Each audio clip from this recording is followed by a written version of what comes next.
the school greatest strength? So para sa ko kay ang kumula kay nga naman makatabang sa mga estudyante nga mapadali ang mga like research mga ingana. What areas do you think that school needs to improve on?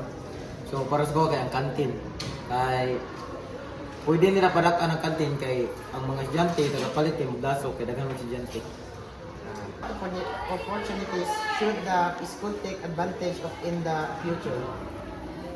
So para sa ko kay so karon kay medyo gamay man ang estudyante diri nga eskwelahan. So para sa ko kay mas i-improve na eskwelahan ang maestra kay ilang ingnan nga magbinutan para mas magagang ang estudyante. What challenge or threats could affect the school's performance or reputation? So para sa ko kay makapektuhan na sa performance sa eskwelahan kay ang mga maestra nga grabe kay strikta, maldita kanang di nila bitaw nila dili nila ma-control lang ilang mga gipangbati sa estudyante. Maestra man sila, so taas silang temper. Can students and staff help improve the school performance based on this analysis?